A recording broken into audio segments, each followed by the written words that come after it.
वैसे तो जापान की पहचान एक शांतिप्रिय देश की है, मगर साल 2007 में जापान में एक ऐसी घटना को अंजाम दिया गया था जिसने पूरे जापान के साथ साथ ब्रिटेन को भी हिलाकर रख दिया था।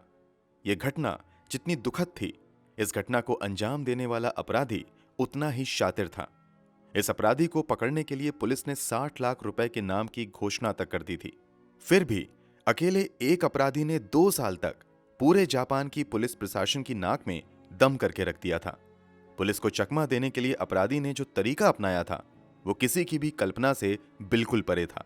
यह घटना ऐसी है कि सच होते हुए भी बिल्कुल फिल्मी लगती है। तो आखिर क्या है इस घटना की पूरी कहानी? कत्ल किसका हुआ था, कातिल कौन था और कैसे अकेले कातिल ने पुलिस की नाक में दम कर दिया था? सब कुछ जानने के लिए वीडियो के अंत तक बने रहिए। जब आप इस कातिल के पकड़े जाने की पूरी कहानी, कोर्ट द्वारा दी गई सजा और जेल में रहते हुए कातिल द्वारा करोड़ों रुपए कमाने जाने के बारे में सुनेंगे तो एक बार तो आपके लिए यकीन करना मुश्किल होगा। तो सब कुछ जानने के लिए वीडियो में आखिर तक जरूर बने रहें। हम कहानी शुरू करें उससे पहले अगर आपने अब तक इस चैनल को सब्सक्राइब नहीं किया है तो जल्दी से चैनल सब्सक्राइब कर बेल आइकन दबा लीजिए। इस पूरी घटना की कहानी के बारे में जानने से पहले कहानी के 2 अहम किरदारों के बारे में जानना बहुत जरूरी है। इस कहानी की पहली अहम किरदार लिंडसे एन हॉकर नाम की लड़की है। लिंडसे हॉकर का जन्म 30 दिसंबर 1984 को इंग्लैंड के वॉरविकशायर में हुआ था। इनके पिता का नाम बिल हॉकर और मां का नाम जूलिया हॉकर था। लिंडसे के जन्म के बाद इसके माता पिता कोवेंट्री नाम की जगह पर रहने आ जाते हैं। यहीं पर लिंडसे की पढ़ाई लिखाई शुरू होती है। लिंडसे पढ़ाई में काफी अच्छी थी, इसलिए इनका एडमिशन इंग्लैंड की सबसे अच्छी यूनिवर्सिटी में एक यूनिवर्सिटी ऑफ लीड्स में होता है। यहां से ये बायोलॉजी में 2006 में ग्रेजुएशन की डिग्री हासिल करती हैं। लिंडसे हॉकर मार्शल आर्ट की भी ट्रेनिंग लेती हैं। ग्रेजुएशन की डिग्री पूरी करने के बाद अब लिंडसे हॉकर मास्टर डिग्री हासिल करना चाहती थीं, मगर उससे पहले वो जिंदगी में कुछ नया करने का फैसला करती हैं और इसी के तहत वो बतौर इंग्लिश टीचर जापान जाने का फैसला करती हैं। वो जापान के कई नामी इंस्टीट्यूट में इंटरव्यू देती हैं। यहां उनका सिलेक्शन जापान के सबसे बड़े प्राइवेट इंग्लिश टीचिंग इंस्टीट्यूट नोवा में हो जाता है। सिलेक्शन के बाद लिंडसे हॉकर जापान के टोक्यो शहर आ जाती हैं।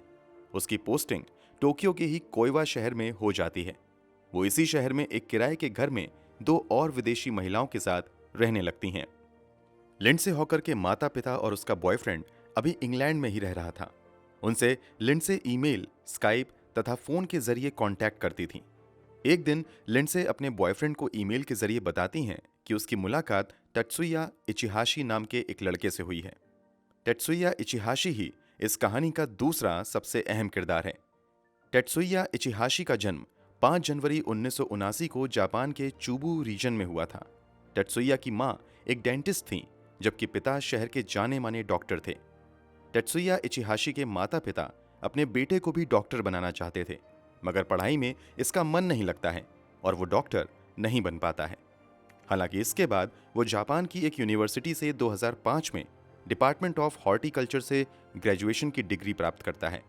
हालांकि इसके बाद भी वो कोई काम धंधा नहीं करता है, बल्कि गुजारे के लिए अपने माता पिता से मिले पैसों पर निर्भर रहता है। उसे माता पिता से महीने के यही 50 से 60 हजार रुपए के आसपास मिलते थे। इचिहाशी अपना ज्यादा समय बस इधर उधर घूमने फिरने में और जिम में लगाता था। इचिहाशी ने मार्शल आर्ट की क्लास भी ली थी और ब्लैक बेल्ट होल्डर था। बाद में हुए खुलासे के बाद लिंडसे हॉकर एक दिन अपने काम से वापस ट्रेन के जरिए घर आ रही थी। तभी ट्रेन में एक लड़का उसके पास आकर कहता है कि आप मेरी इंग्लिश टीचर हैं। इस पर वो कहती हैं कि मुझे तो तुम्हारा चेहरा याद नहीं है, शायद तुम कंफ्यूज हो रहे हो। इस पर वो लड़का कहता है कि नहीं, मेरा नाम तेत्सुया इचिहाशी है, शायद आपको याद नहीं, लेकिन आप मुझे इंग्लिश पढ़ाती हैं। इसी के बाद इन दोनों में बातचीत शुरू हो जाती है। यहां लिंडसे हॉकर से तेत्सुया इचिहाशी कहता है कि मैं क्लास में आपसे तो इंग्लिश की क्लास ले ही रहा हूं, मगर मैं चाहता हूं कि आप मुझे स्पेशल क्लास भी दे दो ताकि मेरी इंग्लिश कुछ ज्यादा बेहतर हो जाए। लिंडसे हॉकर समय की कीमत का हवाला देते हुए ऐसा करने से मना कर देती हैं। इस पर वो लड़का लिंडसे हॉकर से बहुत ज्यादा रिक्वेस्ट करने लगता है और कहता है कि आप मुझे कम से कम हफ्ते में 2 से 3 घंटे की ही क्लास दे दिया करें। मैं आपको फीस के तौर पर 1 घंटे का $35 दूंगा। ये ऑफर लिंडसे हॉकर के लिए बहुत अच्छा था, इसलिए वो क्लास देने के लिए राजी हो जाती हैं, मगर कहती हैं कि मैं तुम्हारे घर पर नहीं बल्कि दूसरी जगह क्लास दिया करूंगी। इस तरह दोनों के बीच तय होता है कि क्लास शहर के एक बड़े कैफे में होगी। इसी बातचीत के बाद लिंडसे हॉकर का स्टेशन आ जाता है और वो उतर जाती हैं तथा पार्किंग से अपनी साइकिल लेकर अपने घर की तरफ जाने लगती हैं। अभी वो कुछ ही दूर जाती हैं कि नोटिस करती हैं कि उसके पीछे पीछे वो लड़का भी आ रहा है जो अभी अभी उससे ट्रेन में मिला था। लिंडसे हॉकर उसे पीछा छुड़ाने के लिए तेजी से साइकिल चलाते हुए अपनी मंजिल की तरफ बढ़ती रहती हैं, मगर वो लड़का उसका पीछा नहीं छोड़ता है और अंत में जब लिंडसे हॉकर अपने घर के करीब पहुंचती हैं तो यहां पर लड़का कहता है कि मुझे माफ कर दो, मैंने शायद आपको परेशान कर दिया है, मैं बस आपको यहां सॉरी कहने आया हूं। इस पर लिंडसे हॉकर कहती हैं, ठीक है, मैंने माफ कर दिया, जाओ। मगर लड़का कहता है कि मुझे बहुत प्यास लगी है, आप मुझे बस एक ग्लास पानी दे दो, फिर मैं चला जाऊंगा। इस तरह पानी पीने के बहाने तत्सुया इचिहाशी लिंडसे हॉकर के घर के अंदर चला जाता है। घर के अंदर दाखिल होते ही तत्सुया की नजर रूम के अंदर मौजूद लिंडसे की दो साथियों पर पड़ती है जो उनके साथ ही रह रही थी। यहां लिंडसे रूममेट से तत्सुया का इंट्रोडक्शन अपने स्टूडेंट के तौर पर करवाती है तथा उसके लिए पानी लेने चली जाती है। जब तक लिंडसे पानी लेकर आती हैं, तत्सुया वहीं बैठ जाता है तथा पास में ही रखे एक कागज पर बस चंद मिनट में लिंडसे हॉकर की एक रफ ड्राइंग बनाता है और उस पर अपना नाम, मोबाइल नंबर और स्काइप आईडी लिखकर लिंडसे हॉकर को देते हुए वहां से इस वादे के साथ निकल जाता है कि लिंडसे वादे के मुताबिक उसे इंग्लिश सिखाने आएंगी। इसी के बाद शनिवार 24 मार्च 2007 को दिन के लगभग 2 बजे के आसपास लिंडसे हॉकर और तत्सुया इचिहाशी शहर के कैफे में मिलते हैं। यहां लिंडसे लगभग 1 घंटे तक तत्सुया को इंग्लिश पढ़ाती हैं। पढ़ाई खत्म करने के बाद जब पैसे देने की बारी आती है तो तत्सुया घबराकर लिंडसे से कहता है कि मैं तो पैसे अपने घर पर भूल गया हूं, अगर तुम बुरा ना मानो तो मेरे साथ चलो, मैं वहीं पर तुम्हें पैसा दे दूंगा। लिंडसे साथ जाने के लिए तैयार हो जाती है। दोनों एक टैक्सी किराए पर लेते हैं और वहां से निकल जाते हैं। थोड़ी देर में ये दोनों फ्लैट पर भी पहुंच जाते हैं। यहां लिंडसे तुरंत तत्सुया इचिहाशी से कहती हैं कि तुम यहां मुझे पैसे लाकर दे दो, मगर किसी तरह तत्सुया लिंडसे को अपने घर के अंदर चलने के लिए मना लेता है। घर के अंदर जाने से पहले लिंडसे टैक्सी ड्राइवर से कहती हैं कि आप यहीं पर इंतजार करो, मैं थोड़ी देर में आ जाऊंगी। इतना कहने के बाद दोनों एक साथ घर के अंदर चले जाते हैं। इधर टैक्सी ड्राइवर घर के बाहर इंतजार करता रहता है। इंतजार करते हुए 7 मिनट बीत जाते हैं, मगर लिंडसे हॉकर वापस नहीं आती हैं। तब टैक्सी ड्राइवर बिना किसी को कुछ बताए वहां से निकल जाता है। अब तक शाम हो चुकी थी। लिंडसे हॉकर की रूममेट्स इंतजार कर रही थीं कि वो अब लौटेगी तो तब लौटेगी, मगर काफी देर हो जाती है। लिंडसे हॉकर नहीं लौटती हैं। लिंडसे हॉकर की दोस्त उससे कांटेक्ट करने की कोशिश करती हैं, मगर नाकाम रहते हैं। इसी के बाद ये दोनों लिंडसे हॉकर के गायब होने की खबर लोकल पुलिस को भी देती हैं। हालांकि पुलिस तब कोई एफआईआर दर्ज नहीं करती है, बल्कि लिंडसे हॉकर के लौटने का इंतजार करने लगती है। इधर लिंडसे हॉकर ना तो 25 मार्च को और ना ही 26 मार्च को क्लास लेने के लिए जाती हैं। तब इंस्टीट्यूट द्वारा इंग्लैंड में रह रहे लिंडसे के माता पिता को इस बात की जानकारी दी जाती है कि आपकी बेटी 2 दिन से पढ़ाने नहीं आ रही है, उससे कोई कांटेक्ट भी नहीं हो पा रहा है। इधर 2 दिन के बाद लिंडसे हॉकर की रूममेट्स की शिकायत पर पुलिस मिसिंग रिपोर्ट दर्ज करती है। पुलिस अधिकारी जांच पड़ताल की शुरुआत उसी कमरे से करते हैं जहां लिंडसे हॉकर रह रही थीं। यहां पहले लिंडसे के दोनों रूममेट से पूछताछ होती है। इस पूछताछ में पुलिस को बहुत कुछ हाथ नहीं लगता है। हालांकि जब कमरे की तलाशी ली जाती है तो पुलिस को उसके कमरे से वही ड्राइंग मिलती है जो पिछले दिनों तत्सुया इचिहाशी ने लिंडसे को बना कर दिया था। पुलिस इस ड्राइंग के बारे में लिंडसे के रूममेट से पूछती है तो वो पुलिस वालों को बताती हैं कि लिंडसे हॉकर का एक स्टूडेंट कुछ दिनों पहले ही उससे मिलने आया था, उसी ने ये ड्राइंग उसे दी थी।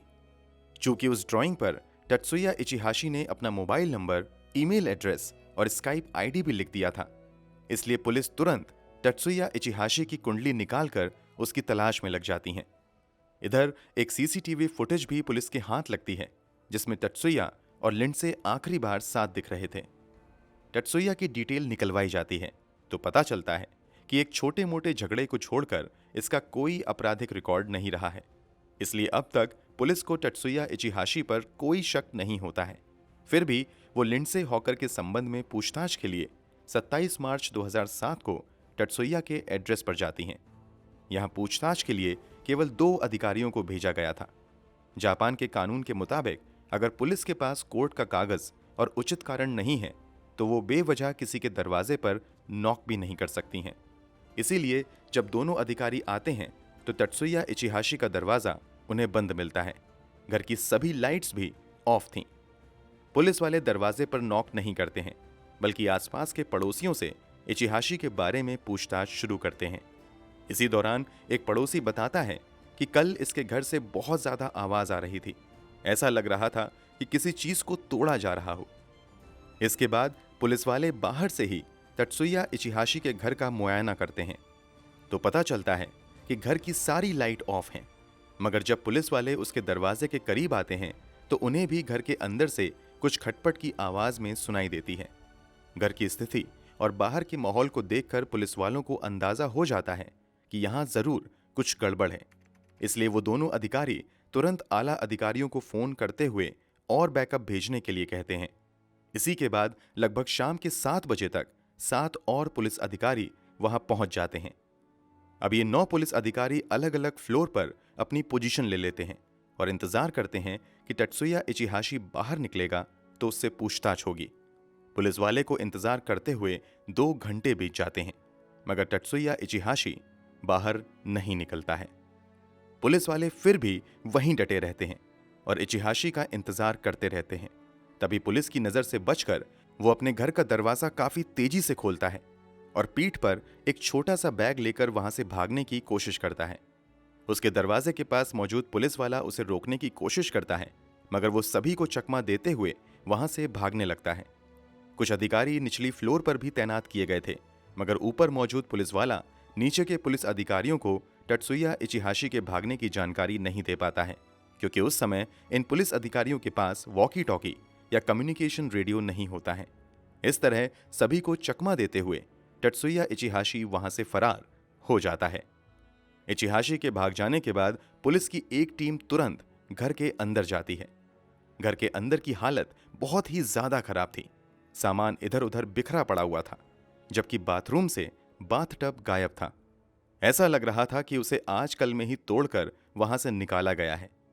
जब पुलिस वाले घर की तलाशी लेते हुए बालकनी तक पहुंचते हैं तो उन्हें बालकनी में बाथटब दिखाई देता है। वो बाथटब बालू और धूल मिट्टी से भरा हुआ था। जब पुलिस वाले उस बालू और मिट्टी से भरे बाथटब की तलाशी लेते हैं तो सभी के सभी सहम जाते हैं। बाथटब में लिंडसे हॉकर की लाश पड़ी हुई थी। लिंडसे के शरीर पर बहुत ही गहरे जख्म के निशान थे। उसके सर के बालों को पूरी तरीके से शेव कर दिया गया था। शरीर पर कोई कपड़ा नहीं था।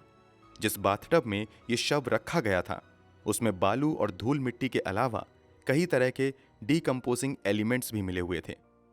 ये डीकंपोजिंग एलिमेंट्स शव को जल्द से जल्द नष्ट करने के लिए रखे गए थे। अब तक पुलिस को इतना तो समझ आ गया था कि तत्सुया इचिहाशी ने लिंडसे हॉकर की हत्या कर दी है तथा वो वहां से भाग निकलने में कामयाब हो गया है। अब पुलिस बड़े पैमाने पर तत्सुया इचिहाशी की तलाश शुरू कर देती है। शहर में इचिहाशी के पोस्टर लगा दिए जाते हैं। पुलिस ताबड़तोड़ छापेमारी करती रहती है, मगर कहीं भी कोई कामयाबी नहीं मिलती है। इसी बीच 29 मार्च 2007 को पुलिस वालों को तत्सुया इचिहाशी के अपार्टमेंट के पीछे एक बड़ी सी शॉपिंग ट्रॉली मिलती है। जांच में खुलासा होता है कि इस ट्रॉली का उपयोग लिंडसे हॉकर के शव को नष्ट करने के लिए लाए गए मिट्टी के थैले को लाने के लिए किया गया है। पुलिस अभी यहां जांच कर ही रही थी कि तभी उन्हें कहीं से खबर मिलती है कि तत्सुया इचिहाशी को पास के ही होटल में देखा गया है।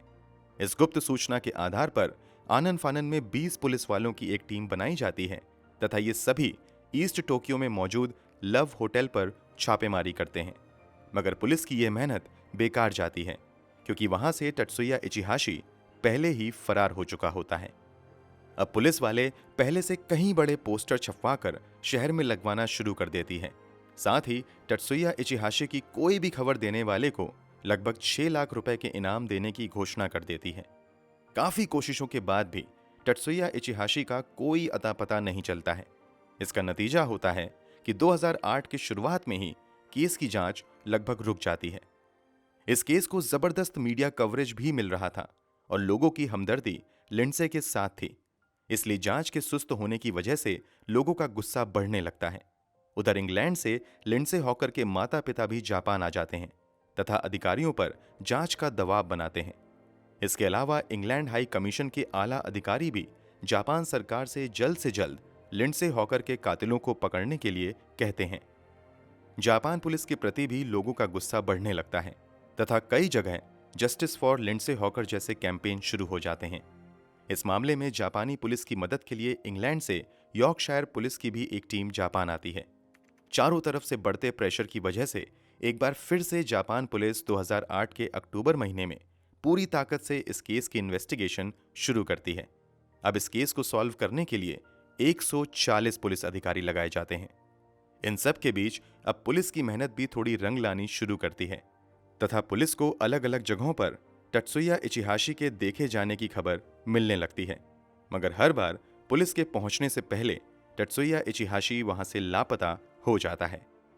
इसी बीच 2008 के अक्टूबर महीने के अंत में पुलिस की ओर से एक बयान दिया जाता है कि पुलिस की ओर से बनाए गए दबाव की वजह से टत्सुया इचिहाशी ने आत्महत्या कर ली है।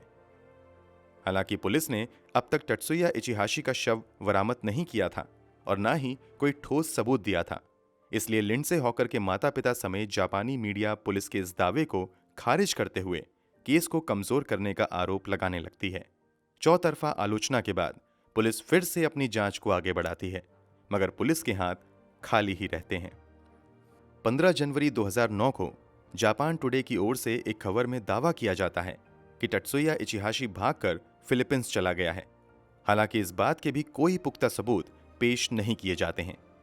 लिंडसे हॉकर मार्च 2007 में गायब हुई थी और अब समय आ चुका था मार्च 2009, मतलब इस हत्या को 2 साल हो गए थे, मगर उसके कातिल का कहीं भी अता पता नहीं चल रहा था।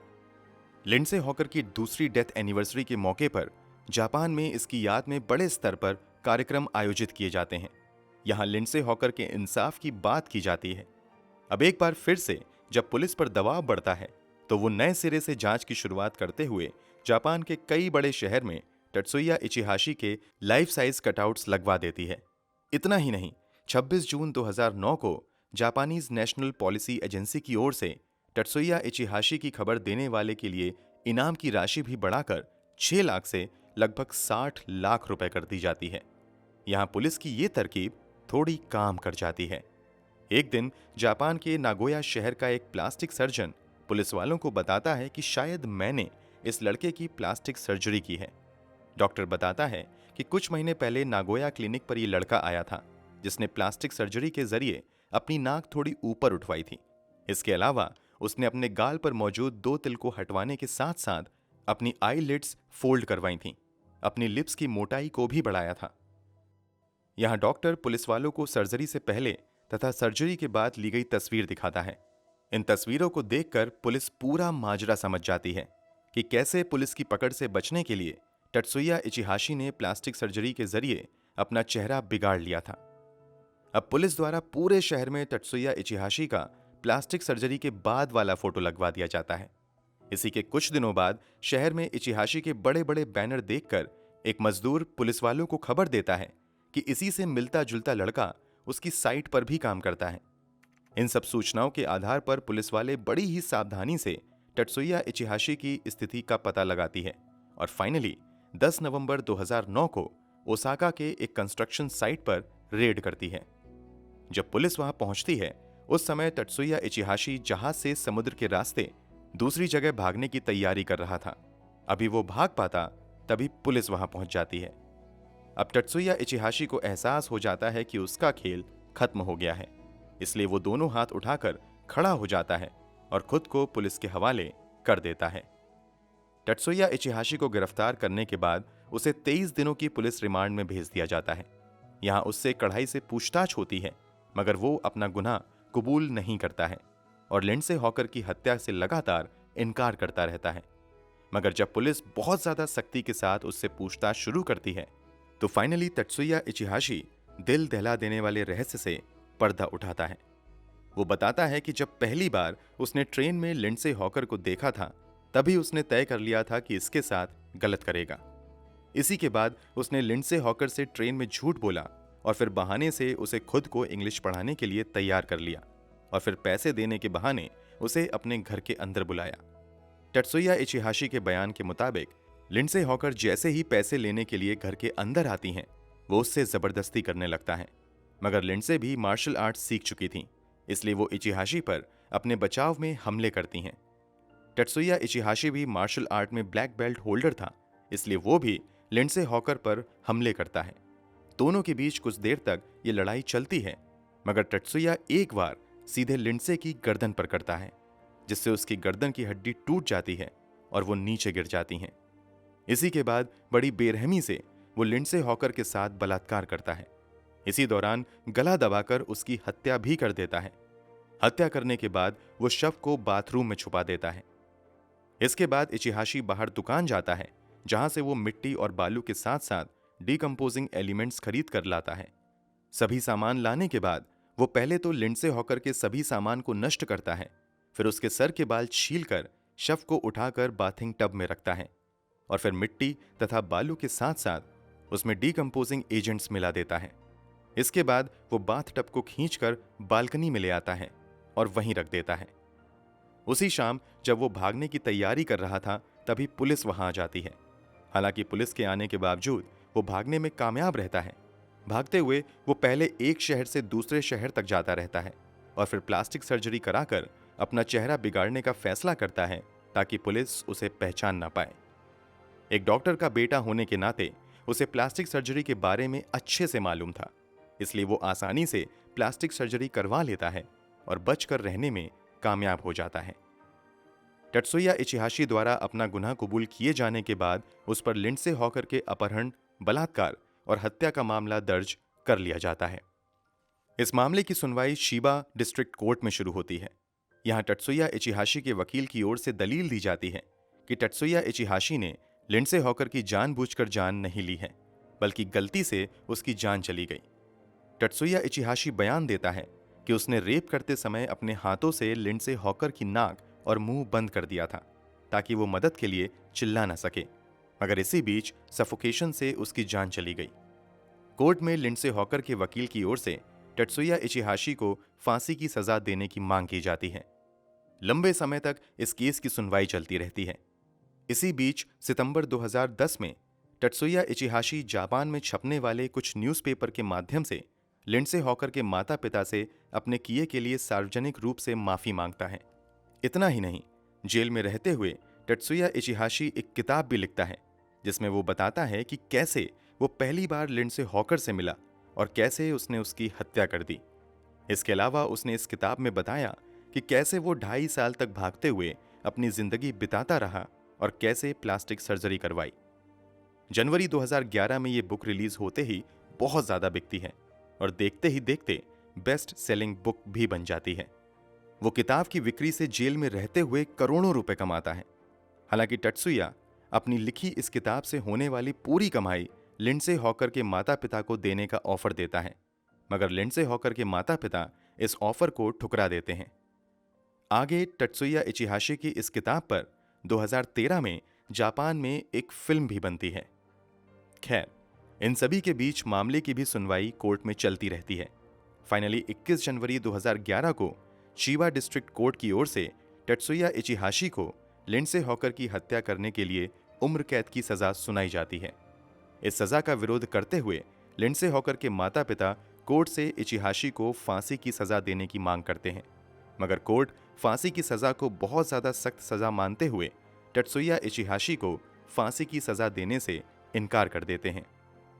कोर्ट की ओर से कहा जाता है कि फिलहाल इचिहाशी की उम्र 32 साल है और संभव है कि वो आगे सुधर सकता है, इसलिए उसे एक मौका जरूर देना चाहिए। कोर्ट की इस टिप्पणी की काफी आलोचना होती है। लोगों का कहना था कि जब 32 साल के बेरहम कातिल इचिहाशी का फ्यूचर है, तो क्या मरने वाली 22 साल की लिंडसे हॉकर का कोई फ्यूचर नहीं था? क्या उसके फ्यूचर की कोई वैल्यू नहीं थी? कोर्ट इन दलीलों को नजरअंदाज करते हुए इचिहाशी के उम्र कैद की सजा को बरकरार रखता है। फिलहाल टत्सुया इचिहाशी जेल में अपनी उम्र कैद की सजा काट रहा है। दोस्तों, टत्सुया इचिहाशी को कोर्ट द्वारा दी गई इस सजा पर आपकी क्या राय है? कमेंट बॉक्स में जरूर बताएं। अगर आपको हमारी मेहनत पसंद आई हो तो इस वीडियो को लाइक करते हुए शेयर भी करें। अगर आपने अब तक इस चैनल को सब्सक्राइब नहीं किया है तो जल्दी से चैनल को सब्सक्राइब कर लें, बेल आइकन दबाकर नोटिफिकेशन जरूर ऑन कर लें। मिलते हैं क्राइम की दुनिया से जुड़ी ऐसी ही एक और सच्ची कहानी के साथ अगली वीडियो में। धन्यवाद।